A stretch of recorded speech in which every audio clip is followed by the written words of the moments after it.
And the value system I think you need to have fun at a show is very similar to what I consider to be true for our city too, which is that no matter who you are, where you come from, or how you identify, whatever it is, when you're on a dance floor in San Francisco, we see you and celebrate you for whoever it is that you want to be.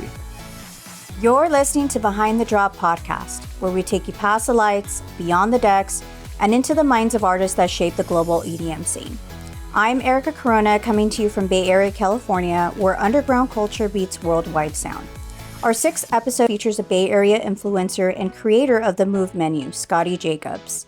We sat down to discuss his journey from the corporate world into politics and then into the music industry. Now let's go behind the drop. Hi, everyone. Welcome to Behind the Drop podcast. This is our 6th episode. I'm Erica, and I'm here with the one and only Scotty Jacobs.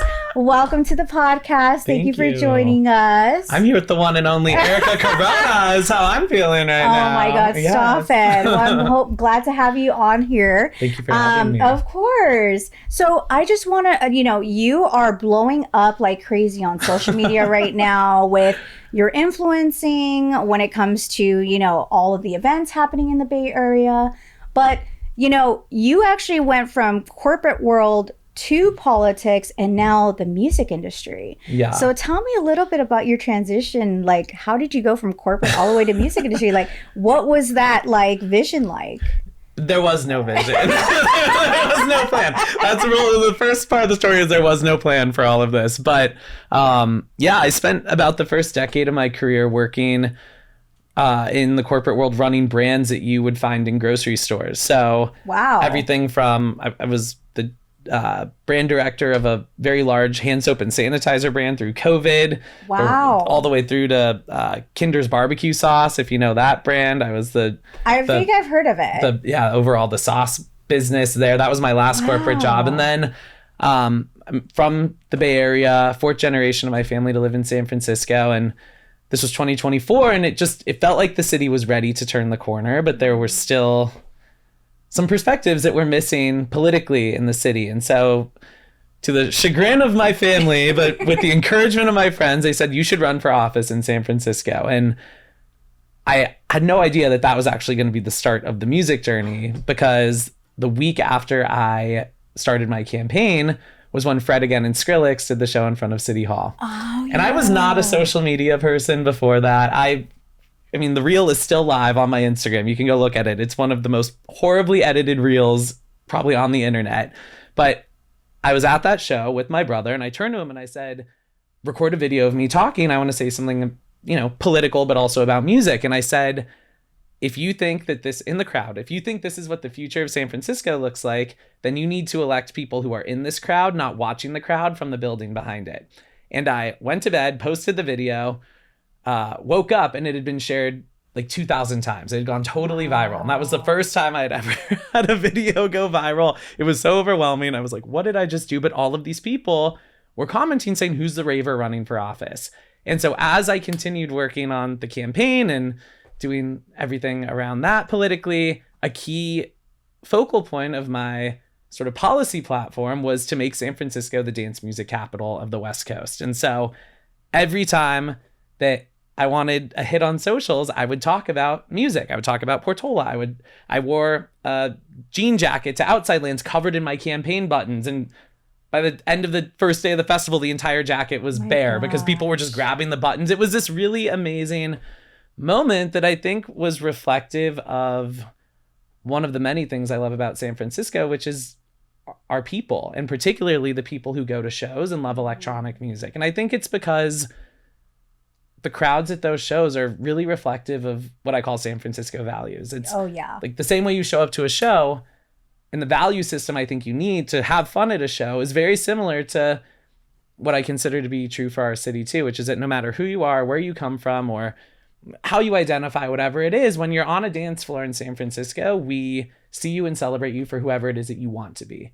Exactly. And so that's sort of how this is all unfolded. It was totally organic and not planned, but after the campaign, people kept wanting music content. And so I just was making it. Yeah. And it's now turned into, it's exceeded all of my wildest dreams and expectations. I feel so lucky to get to do this every day. And that's the crazy thing about it. It's like, you don't try unless you know what I mean? Unless something like, and then it's like a calling, right? Yeah. It's like it gravitated to you. Yeah. And I'm so happy that it did because you're doing an amazing job of it. Thank you. Yeah, it's fun. I mean, one of my favorite parts about it is, even last, I mean, we were both at Valentino Con at Penn Plaza night. for Thursdays. And it's so fun to meet people in the wild who, you have a digital relationship with. And then to me, it's always been really important that any show I'm talking about or when I'm out, that don't be behind the decks, be in the crowd. Don't be at tables, be in the crowd. And of course, there's a time and place for all of that. Yeah. But the thing that I love about going to shows is the thing that made me fall in love with music to begin with, which is being with other people. Yeah. So yeah. And I think that's like, it's like a reunion, right? It's like you meet your friends, but then you meet new people too. Totally. And especially being a content creator, influencer, it's like when someone actually notices you, you're like, oh my God, like, I can't believe it. It's because crazy. you're just a regular, normal person. And then it's like when people actually like, oh my God, it's Scotty Jacobs. Hi. You're just like, oh, hi. It's funny. It's funny actually you say that. I was at Club Dark last weekend. Yeah. For, let's see, it was on Saturday. So it was the Martinez brothers and Michael Beebe. Yeah, Martinez Brothers and Martinez Brothers and Michael Beebe. It's like so many Club Darks, Golden Boys. I can't even keep track of all your lineups anymore. And they just announced their like insane lineup of new shows. Like, I'm sorry, Golden Boys, y'all be flexing big time.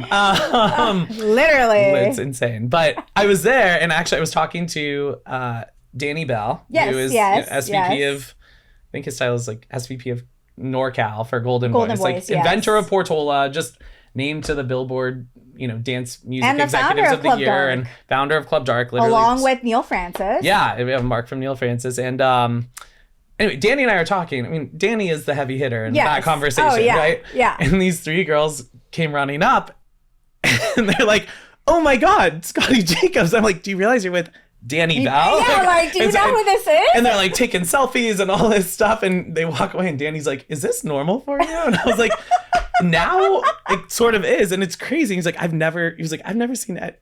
People are recognizing you more than the DJs who are playing here, and it's crazy, but I love it. Like, I wouldn't change anything about that, because that is the motivation to keep doing this. Is when you hear people saying, I know how to go to a show because I follow the Move menu, or I saw you talk about a show in a video, and I just moved back to San Francisco. I just moved here for the first time, and I feel like I have a good grasp of not just how to approach the scene, but also how to stay engaged with the scene. That, like, what I feel so grateful to be able to share the knowledge that I have. So, of course, congratulations on the Move menu. Thank you. If you haven't added the Move menu, it is a platform that tells you about weekly events going on in the Bay Area. And on top of that, I know like your whole vision of like telling people like your favorite places or your artists to see, kind of let them know what the Move menu is all about. Again, like everything else, it just sort of was an idea. Yeah. That throw the spaghetti at the wall and see if it sticks. But the Move menu started because I was just posting these videos saying where to go dancing in San Francisco each weekend. And it got to the point where there was such a volume of DMs starting on maybe like Wednesday afternoon of folks saying, okay, I'm starting to think about my weekend. Where should I go? And I was with my cousin who I'm very close with, and she said, you need to create a Move menu. And I literally looked at her. And that was like, thank you, Ashley. I'm taking that one. And that was 2 weeks ago. Literally. I mean, the Move menu was stood up in like 48 hours. And,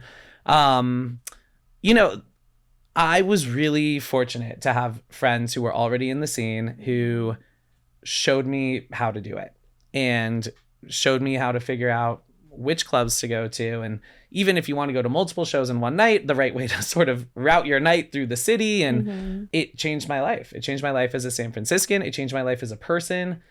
I did not grow up thinking of music, and especially electronic music, as this core part of my identity. Now it is practically my whole personality. It changes you. It does. And, the Move menu to me was just a way to sort of pay the knowledge forward. And so I've been really grateful to anyone who has followed along so far. It's @move_menu on Instagram. We have a Substack as well. We put promo codes in the Substack. So if you subscribe to Substack, you get discounts on all the shows we talk about. And it'll be right here. Yeah. Yes. Oh, yes. Move menu. It's right here. Smash that like, save, Yes. subscribe, link in bio, whatever you're supposed to say. But yeah, no, it's been, I just feel really grateful that people are excited about it. And the goal is to take the Move menu and expand it. So No, yeah, definitely. we're just starting in the Bay Area for now, but eventually, you know, we're at the beginning of festival season, which is amazing. So there's a lot to talk about there. And of course, there's so many other markets that have amazing music every weekend. Of course.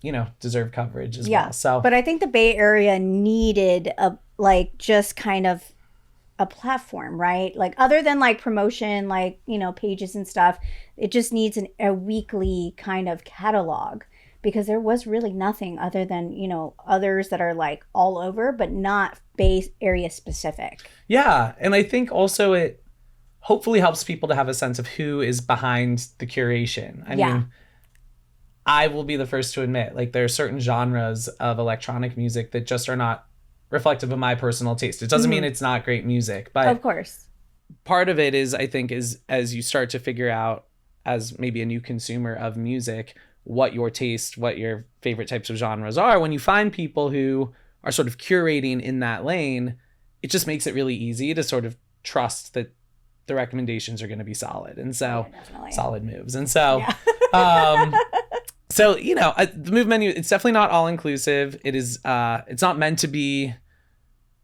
similar to maybe like an RA or some of these other platforms that are aggregators as much as a curator. So I think the curation is hopefully something that sets us apart and makes it hopefully additive to people's experience when they're going out in San Francisco. And I think also it's important too to include is that Move menu also has promo codes, right? Yes. That's also included if you actually sign up for the Substack, right? Subscription. Yeah, right? and the thought there was, you know, it takes time to put together the Move menu, but the goal is to grow it over time. And so when people subscribe to the Substack, we wanted to make it really affordable, like less than a cost of a ticket.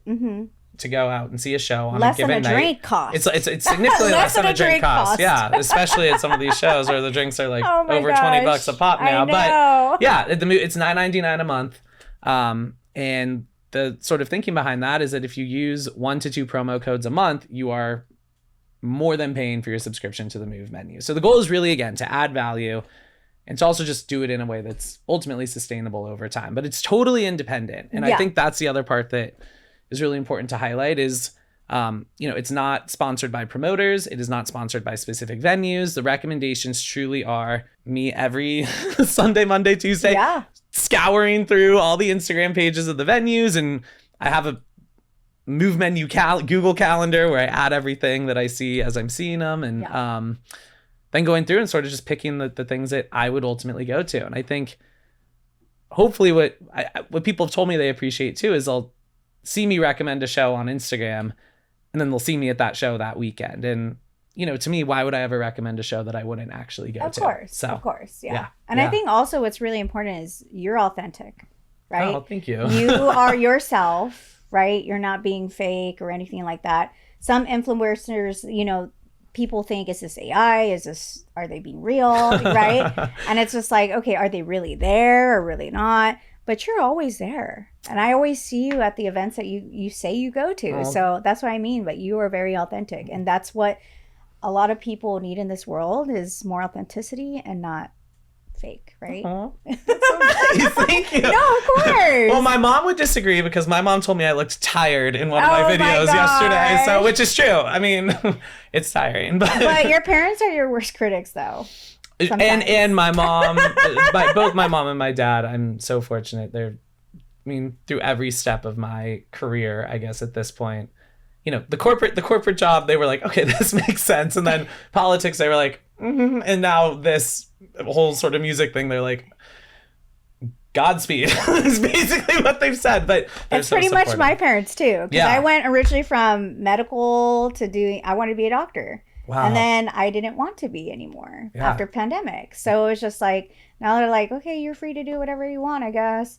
But then they're seeing kind of like, you know, what's going on and what I'm doing and how much I, you know, love the community and what we do to give back to the community. And I think our parents are like oh, okay, maybe there is something for this. You know, Totally. You may not be a doctor, Yeah, but you're in but the healing business. You're in the business of medicine. It's just music is the medicine. Exactly. That's how I see it. You're the medicine woman going around the shows like, need anything? You need a water? You need a Brave mama. Sugar-free Red Bull. Yeah. Peppermint oil, whatever it is. Exactly. Oh my god. Gum is that's like my thing that well, actually, my signature thing for the first couple of years of going to shows is I was obsessed with peppermint toothpicks, which is crazy. Really? It was like and my friends were all like, "This is so weird." And then it became a thing where everyone was like, "Do you have the toothpicks?" And I'd be like, "Yeah, I have the toothpicks." And oh my gosh. now it's just Dentine Ice Gum is my. Oh my goodness. Yeah. Now let me ask, what was your first electronic music event? What year?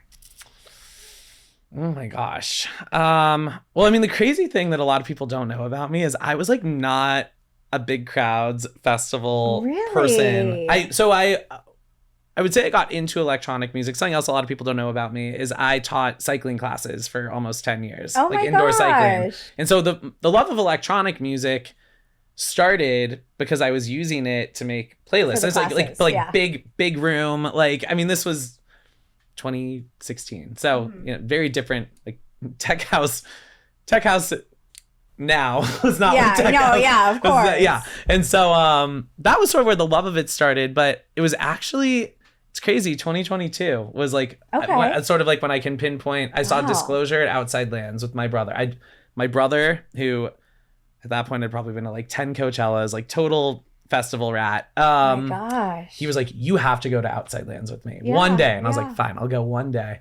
And we saw Disclosure at the Sutro stage. Oh my goodness, yes. And it was life-changing. And then the next year, obviously went to Outside Lands all 3 days. That was the year Fisher played the Sutro stage. Yep. And actually, it was the night of that show. I can actually pinpoint it to that day, that Saturday of Outside Lands 2023 was really when like the journey into the music scene in SF started, because left that show, it was so fun.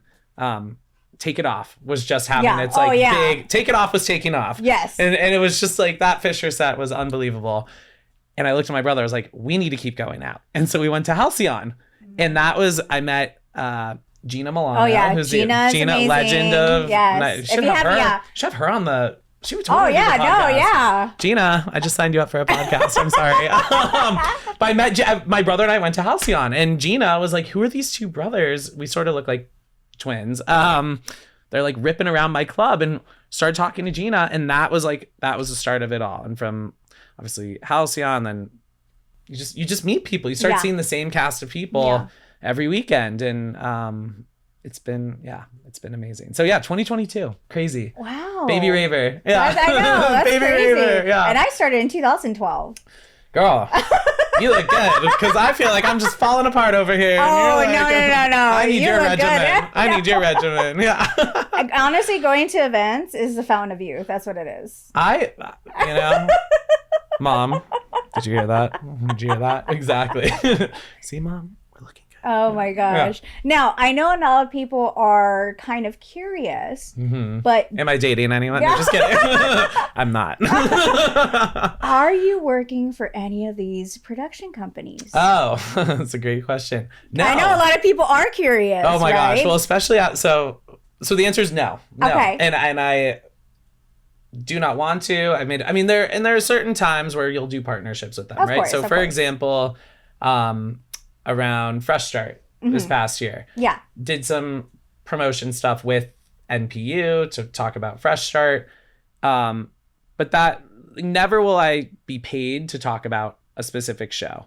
I really think that like the editorial independence of the shows that I'm recommending is sort of a key piece of the equation. And so, that doesn't mean that I wouldn't do work for, Golden Voice or NPU or any of the Insomniac, whoever, but I would only do it if it was a show that I was already planning on going to. So it's something like Fresh Start, like, of course I'm going to go to Fresh Start. Of course. And so of course I'll work with the NPU team, who's amazing, to help make sure that event's successful in the very small way that I contribute. Same with Club Dark, or even just today I actually just had campaign go live with Golden Voice to promote I their saw that. Golden Voice Presents Which, April. congrats. Thank you. Yeah, that was again like dreams coming true. But no, never like no SpawnCon. I refuse to do it. I don't think it is in line with sort of like the values of why I do what I do. And so no, not on the payroll for anyone. And I think that's really important too. Like if you're like, whether it's an influencer in the community or anything like that, like we don't make profit at all for anything because we want to give back to the community and stuff, right? Because it's like we were once ravers who paid for all of these events, but we want to entice the events. We're helping the production company, right, bring people to the events. Yeah. So it's just more we're influencing and helping. And in that case, we don't get paid for it. And I still buy tickets. Yeah, I still do too. I'm trying to. I mean, I paid for some Club Dark all tickets. Club Dark tickets. Yeah, I paid to go see Stacey Pullen at Halcyon last weekend. Like, it's really important, especially, and this is the thing, is especially with the independent venues. So, Halcyon, Audio, Public Works, 1015, Monterey, Monarch, Great Northern, these ones that are not necessarily backed by these huge conglomerates or have these huge touring shows coming through all of the time. They live and die off of ticket sales, bar, and for better or for worse, tables. Yeah. And so every ticket, every free drink, every whatever that they're giving away is money that is not going ultimately to their bottom line. And so especially with the independent venues, it's so important to support the independent venues also because those are the talent pipeline for artists who are coming through the Bay Area. Definitely, You can't just drop into the Bay Area and play the Ride stage at the Midway or Pier 80 or, even the Great Northern for that matter. It's a pretty big venue. You have to work your way up and show these promoters that you have the ability to fill rooms. And so I really do believe that a vibrant independent club ecosystem is a critical piece of the overall creative ecosystem that is our electronic music scene here in San Francisco. Oh, definitely. And it keeps getting bigger and bigger. Yeah. Every year. It's just getting better and better. I really don't know how anyone right now in this moment in time between just the quality and caliber of talent that's coming through the Bay Area could say that there's any better city for electronic music in North America than San Francisco right now. Yeah. It's wild. And I have really not outside of maybe being the first person to say make San Francisco the dance music capital, the people who deserve the credit are the clubs booking these artists and the promoters who are doing these events in these amazing spaces that showcase our city. I mean, everything from the stuff happening at the Gold Bar Distillery on Treasure Island to the Ruins, which is such a wild venue. I mean, there is a magical kismet to great music happening in the Bay Area that my hat is so off to all the folks who work in nightlife in the city because they make it that much better for, I think, people like us. Oh yeah, definitely. Yeah. And I think that the experience on just different caliber of all the production companies, it's all community. We all help each other. Yeah. It's not, this company's better and this company's better.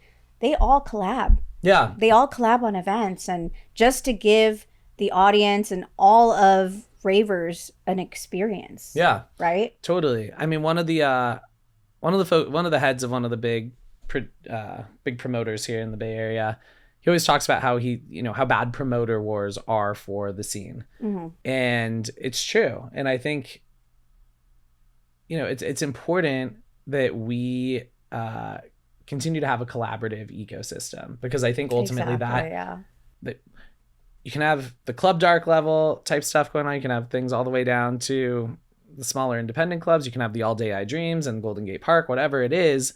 That richness, again, of the ecosystem is really, I think, what makes it work for everyone. Yeah. And so, I think it's important to always remember that. It's still business at the end of the day. But of course, yeah. Well, I wanted to ask too.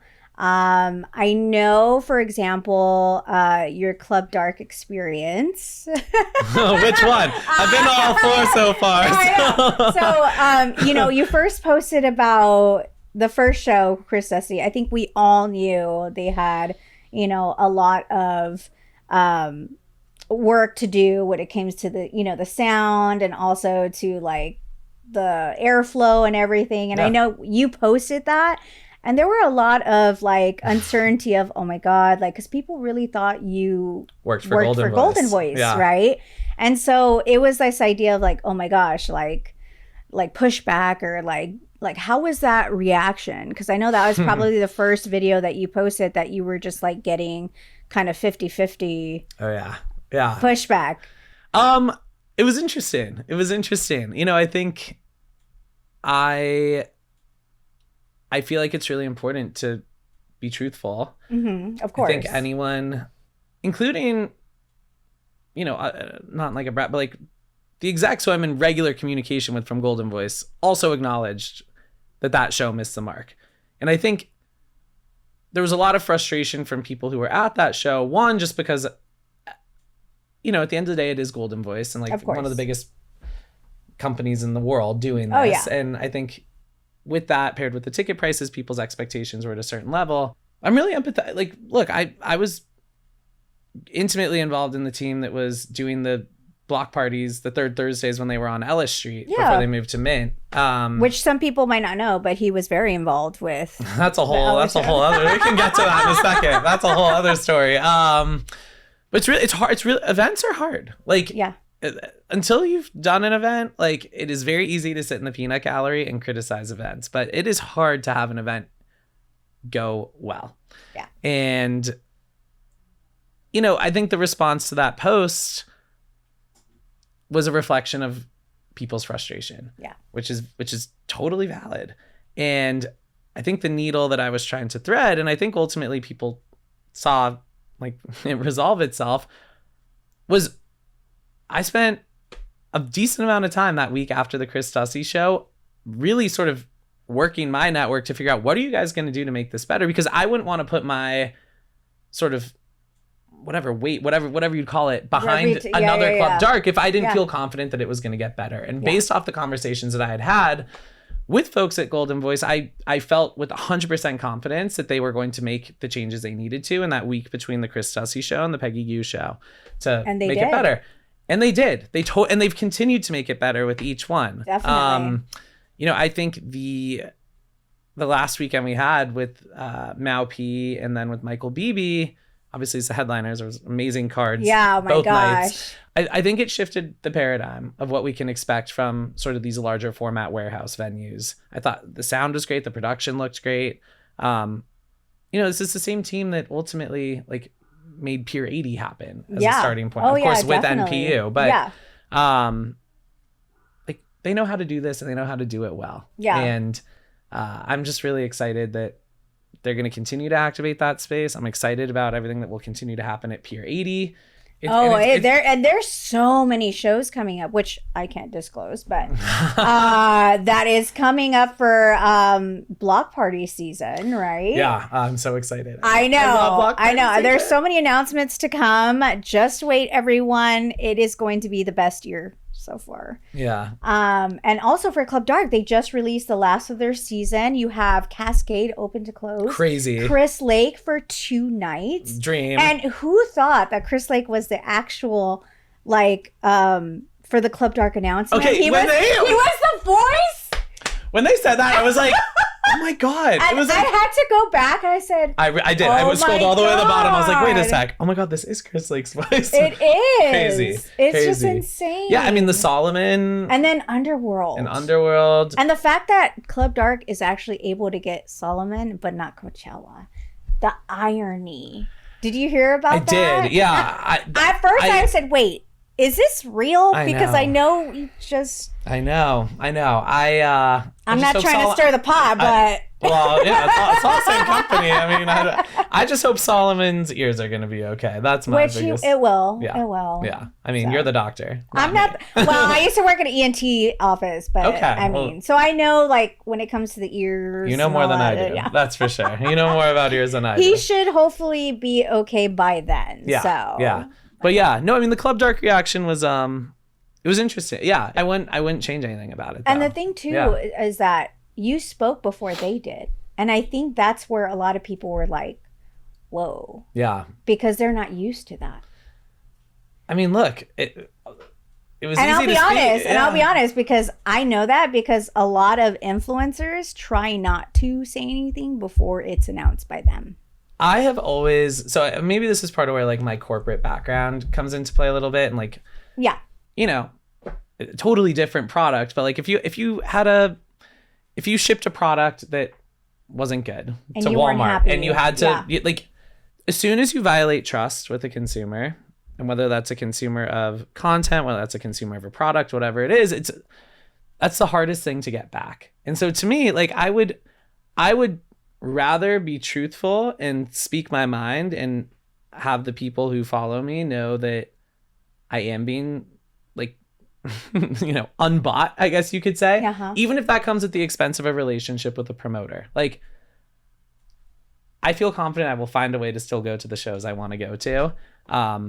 I try to be Switzerland, like between all the big promoters and the clubs and everything, just sort of neutral and the speaker of the truth. But yeah, I think it's really important to be honest. And, I'm glad that Golden Voice ultimately acknowledged that it missed the mark.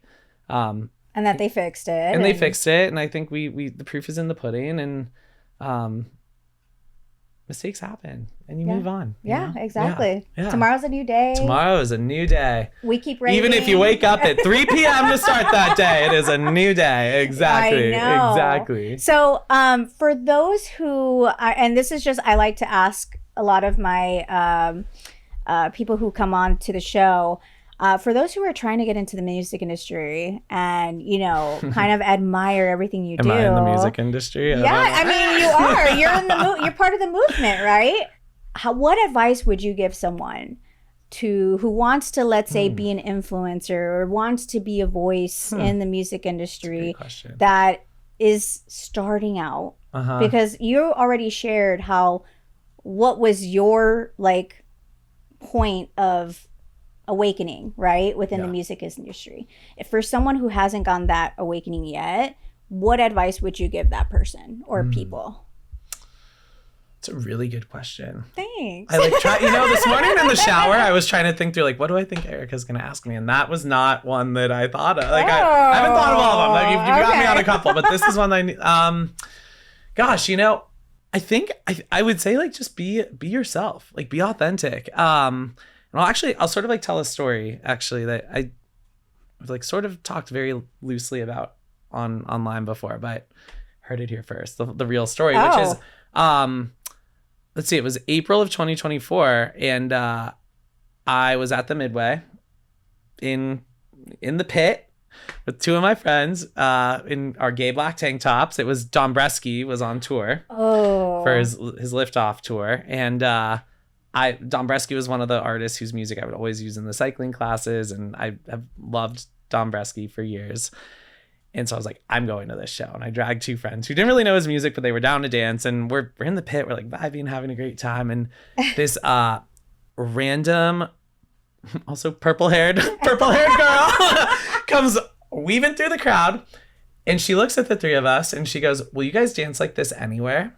And I looked at her and I looked at us, three gay dudes vibing. And of course, the answer was of course we will. I looked at her, I go, that's the dumbest question I think I've been asked all night. And she goes, well, then you should come with me. And I go, no. We're having fun. We're good. She goes, no, you should come with me. Turns out that was Dombresky's tour manager. And we end up, before I know it, we are right behind him at the decks. She's like, here's his rider. Oh my Come God. do the fog, whatever. But all based off just showing up to the scene and just having a good time.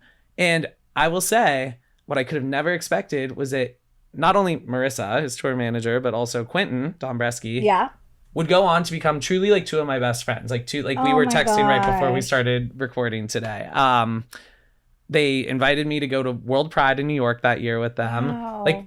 He headlined the Brooklyn Mirage. I got to be on stage at the Brooklyn Mirage when that was still a thing. He opened for John Summit in Central Park.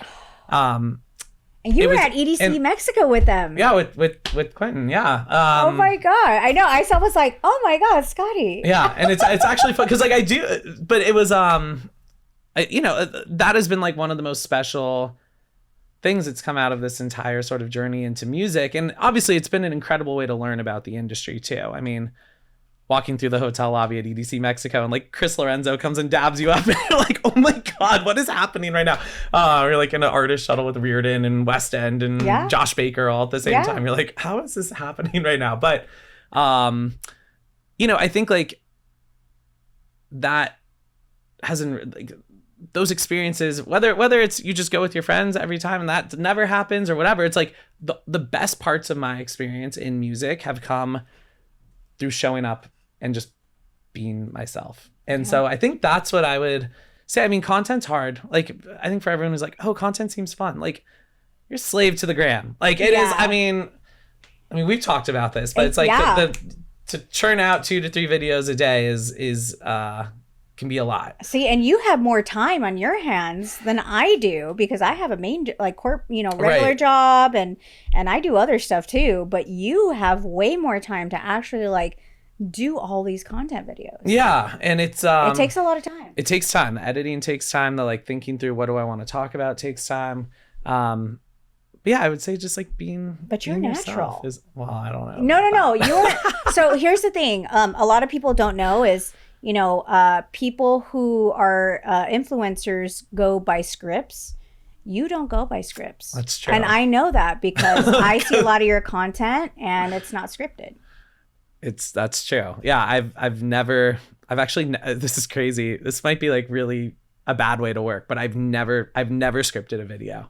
Yeah. Oh no, I could tell. I could tell. Hey, you're just rambling, bro. and here's the thing: all of this, the podcast episodes, they're not scripted either. It's just regular conversation. What you guys can't see is there's a teleprompter right over Erica's shoulder, and I'm just reading every answer I typed up this morning. It's amazing. Just like not even thinking. I'm just reading. No, but here's the thing: we're all normal, regular people. You treat others as you would want to be treated, right? With respect, love. I still don't even think of my, like, I mean, I don't know. I'm going to break the fourth wall here, but like when we were talking about the intro for this, and you're like, okay, so like we'll refer to you as like an influencer. Like that is such a weird concept to me still. No, but I'm just showing up for the music. I don't know. But you are influencing others to go to the events and everything. So you are an influencer, whether you don't consider it, but you are. I just try to have fun. I just try to have a good time. So. Well, thank you so much for coming on to this podcast. Thank you for having me. This is so fun. Of course. Yeah. And hopefully we'll come back into another episode in the near future. Yeah, it's nice to see you during the daytime. Yeah, of course. Now, if you guys, please follow Scotty Jacobs. Here is his IG handle, and then move menu as well. Oh, thank you. You're welcome. Yeah, I'm going to give you a hug. Yeah. It's so great. So all right. Fun. Well, we'll see you at the next episode. Love you all. As we say, see you on the dance floor. Yeah, see you on the dance floor. See you on the dance floor. If you enjoyed this episode of Behind the Drop podcast, don't forget to add us on all social platforms on Instagram, Facebook, Twitter, and TikTok at Behind the Drop podcast. You can find our episodes on YouTube, Apple, and Spotify podcasts. Make sure to follow us for more episodes.